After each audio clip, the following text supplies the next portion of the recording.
Je vais faire une petite vidéo, camarades citoyens. Une des grandes erreurs de l'analyse politique, c'est... Je vais faire du troll, non, pas vraiment. C'est le clivage gauche-droite. Je dis ça en tant que personne de gauche assumée. Le clivage gauche-droite a pour problématique de faire croire que la gauche et la droite sont des blocs monolithiques. C'est faux. Il y a une multitude d'idéologies de gauche et de droite, de propositions, de systèmes économiques, sociaux, politiques de gauche et de droite, qui n'ont absolument rien à voir entre eux, à gauche comme à droite. La gauche et la droite sont des abstractions parlementaires. Elles indiquent plutôt un sens historique, c'est vrai.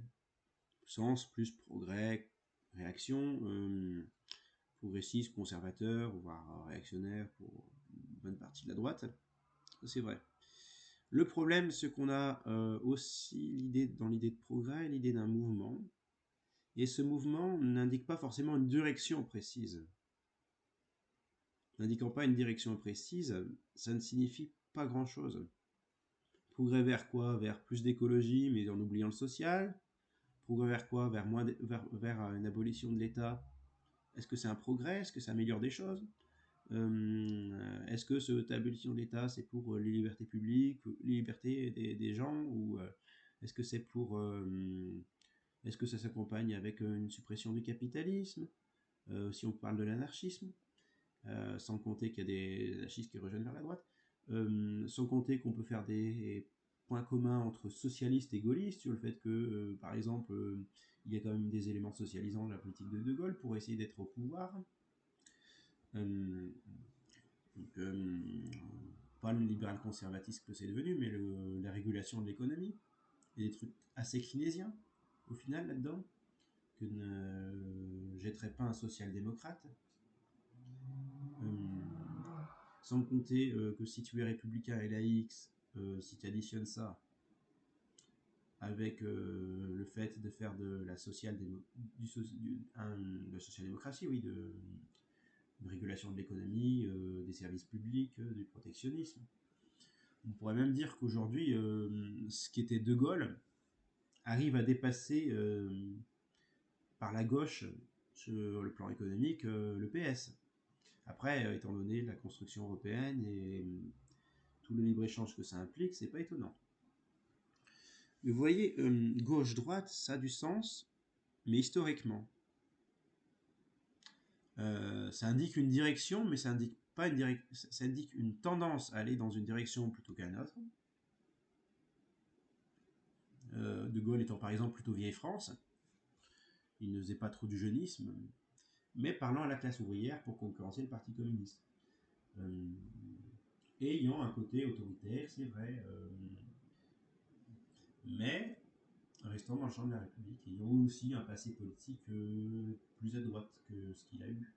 Mais comment distingue-t-on les camps politiques? Par la gauche, par la droite aujourd'hui? Quel point commun entre un bolchevique et Sandrine Rousseau?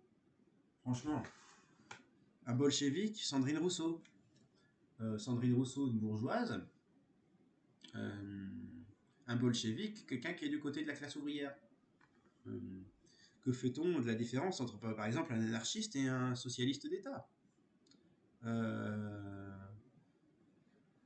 Entre un social-démocrate et un marxiste, entre un marxiste et un anarchiste, entre un social-démocrate et un anarchiste, aucun lien de forcément précis entre eux. Réunir l'un avec l'autre, c'est possible, mais tous les réunir en une seule grande alliance, c'est complètement pété parce que s'il y a...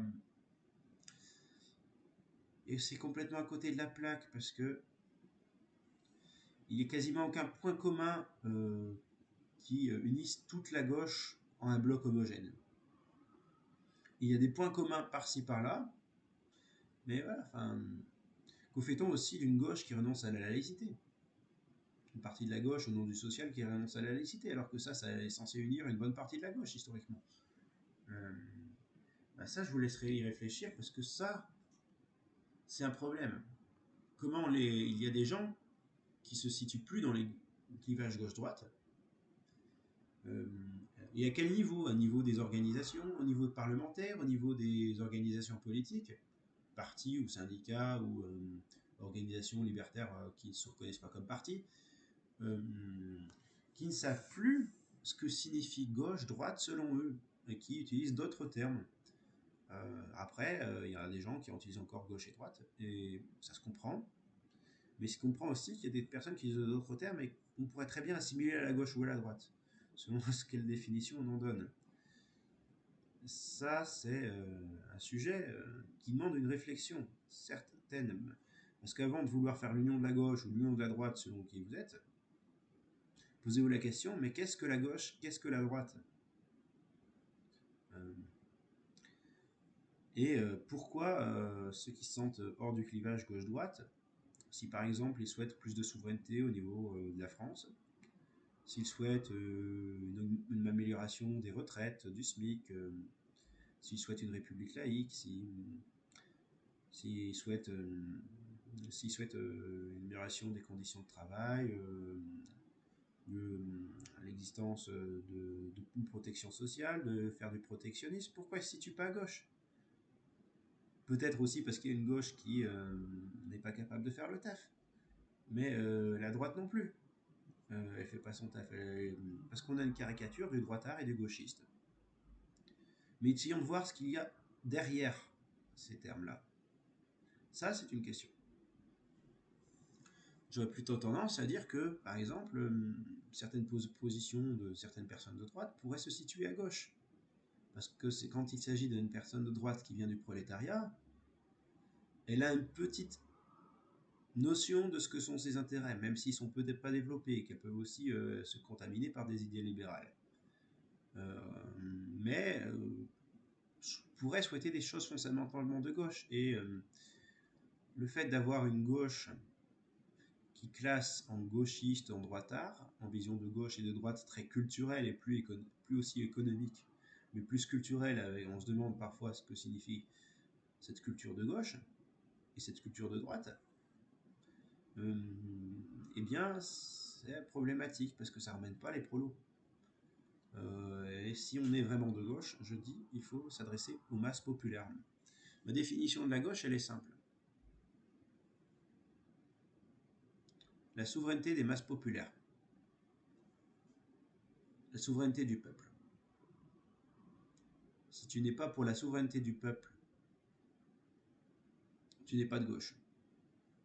Je la mets en 3 critères: république, socialisme et laïcité, cette souveraineté populaire.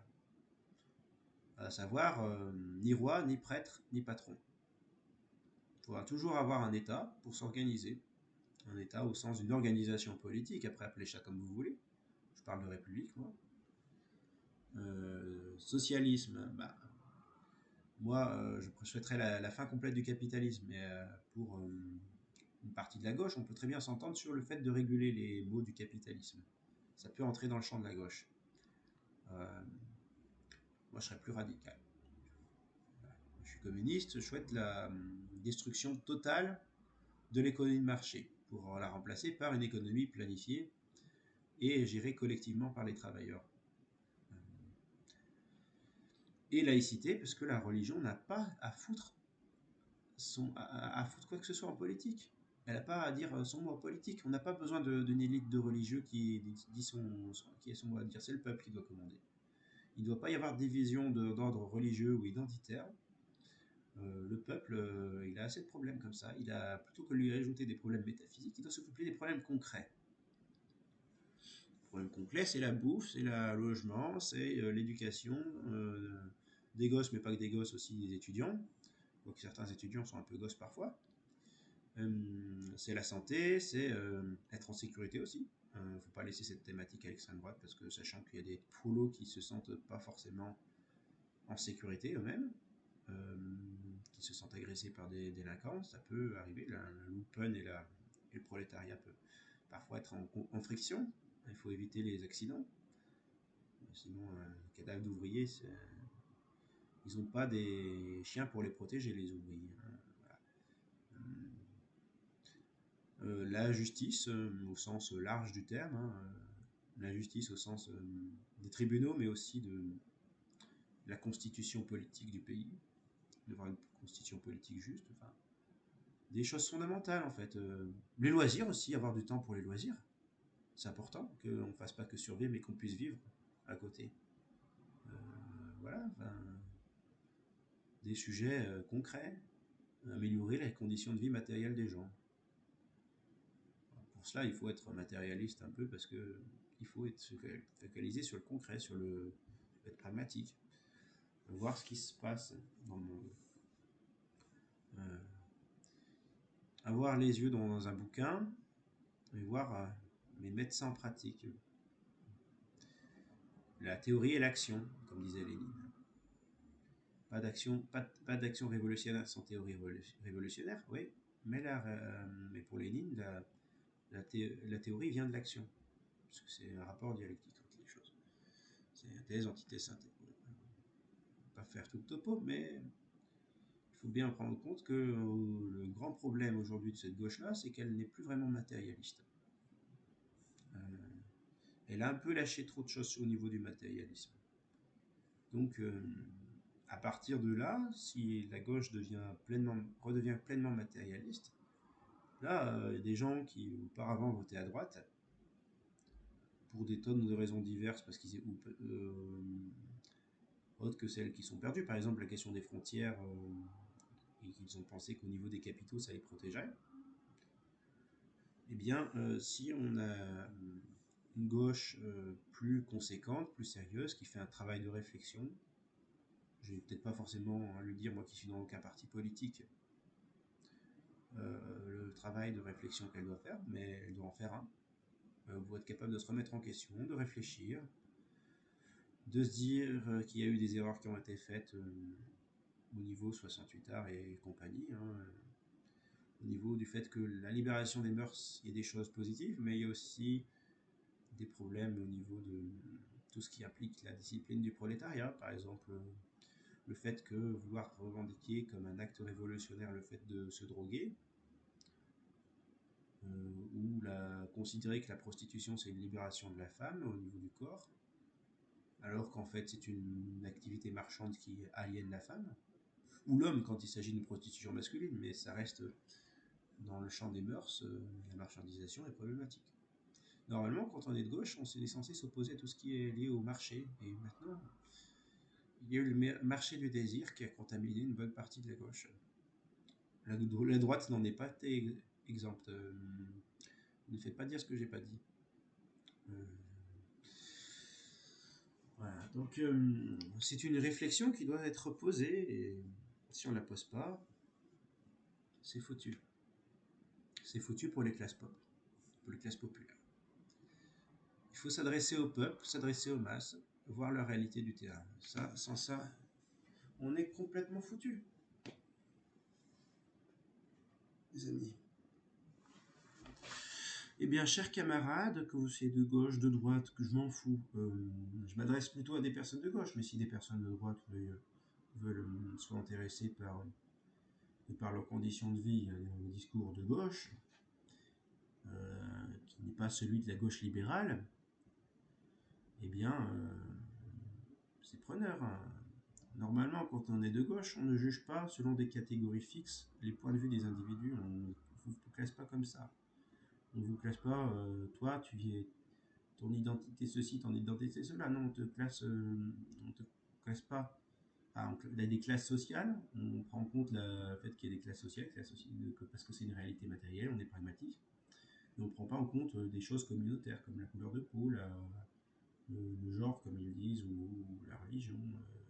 Non, c'est censé être à part. Par exemple, normalement, quand on est de gauche, la religion ne compte pas, mais ce qui compte, c'est qu'on n'est pas affaire à un fanatique religieux, parce qu'un fanatique religieux, c'est d'extrême droite. Normalement, ce qui compte quand on est de gauche, quand on voit un religieux, c'est pas de dire tiens, t'es religieux, tu dois se réunir, ça on s'en fout. C'est politiquement, j'espère que tu ne vas pas nous parler de ta religion, parce que tout le monde n'est pas concerné par ça. Tout le monde ne la partage pas, ta religion. C'est ton affaire privée. C'est ton affaire privée, on respecte ton droit en privé de pratiquer la religion de ton choix. Mais sur l'espace public, c'est l'espace qui appartient à tous, et donc pas à un particularisme quelconque. C'est l'intérêt collectif qui est pris. Ça, c'est aussi une grande caractéristique de ce qu'est la gauche, c'est le peuple. C'est ce qui nous dépasse en tant que nous autres individus ou communautés. C'est ce qui nous rassemble les gens. Le peuple, on peut en faire plusieurs définitions. On peut parler de la population, si on veut dire les Français. On peut aussi avoir une définition qui est plus de gauche, mais les deux sont compatibles, même dans le champ de la gauche. On peut avoir la définition du prolétariat. Voilà. Quand une gauche renonce à la République, on parle par exemple des anarches qui ne veulent pas d'État, mais on se demande ce par quoi ils veulent remplacer l'État, par exemple, et si ça va tenir. Une gauche qui renonce à la lutte contre le libéralisme, alors que communiste ou socialiste, on est censé s'opposer à tout ce qui est libéral. Donc, je suis désolé, mais si vous voulez pas sortir de l'UE, typiquement, vous aurez du mal à faire quelque chose de gauche, étant donné que c'est un grand carcan capitaliste. Et la laïcité, c'est ce que j'ai évoqué. Le refus du communautarisme est essentiel à gauche. L'universalisme républicain est essentiel à gauche. Rassembler les gens, rassembler le peuple, pas le diviser sur des critères comme ça. Parce que ça, c'est ce que fait la droite. Diviser les gens entre blancs, noirs, jaunes, chrétiens, non chrétiens, juifs, musulmans. Ça, c'est ce que fait la droite. C'est typiquement ce que fait la droite. Que ça aille dans un sens ou dans un autre. C'est ce que fait la droite de chaque pays. Dans chaque pays, que ce soit l'extrême droite islamique, l'extrême droite chrétienne, païenne, juive, ce que vous voulez, bouddhiste, hindouiste, tout ce que vous voulez, l'extrême droite, elle classifie selon des critères identitaires. Donc, typiquement, quand on dit qu'il faut en finir avec la laïcité à gauche, on devient d'extrême droite. Parce que la laïcité, c'est ce qui nous garantit que les religions ne vont pas prendre le pas. Et que ce qui va prendre le pas, c'est l'intérêt de tous. Au-delà de ça. Autant celui qui croit au ciel que celui qui n'y croit pas. Une belle formule qui est celle de rassembler le peuple. Voilà. Bon, eh bien, je vous souhaite bonne chance à tous, camarades. Et j'espère que pour les retraites, vous allez pouvoir vous unir dans un grand parti qui puisse valoir quelque chose. Et bon, malheureusement, avec les libéraux de gauche, je parle par exemple d'Europe Écologie Les Verts, la NUP, ça va être le New PS. NUP is the New PS. Parce que l'alliance avec Europe Écologie Les Verts, c'est une alliance avec des européistes convaincus, avec des gens qui aussi font du mysticisme sur les questions d'écologie et de féminisme. C'est pas vraiment ce qui fait avancer la cause du féminisme ou de l'écologie que de parler avec des sorcières ou je ne sais quoi. Enfin, ça vous rend pas crédible déjà. En plus de ne pas être réaliste et de ne pas pouvoir se mettre en programme. Pour ce qui est des écolos. Et vouloir s'allier avec les écolos, c'est plus un poids qu'une aide en fait pour la NUPES. Quand il va y avoir des têtes qui tomberont au sein de l'UNUPES et que l'Europe Écologie Les Verts risque d'en prendre le contrôle, ce qui risque de se passer, c'est qu'ils vont vendre le truc à Macron. Parce qu'ils ont économiquement, sur les questions socio-économiques, ils sont très proches de Macron. Sandrine Rousseau, elle est social-libérale et européiste. Dans social-libéral, il ne faut pas oublier qu'elle est libérale, plus que sociale. Elle est européiste. C'est une zone de libre-échange, l'Union européenne. Réfléchissez. Bonne chance, camarades.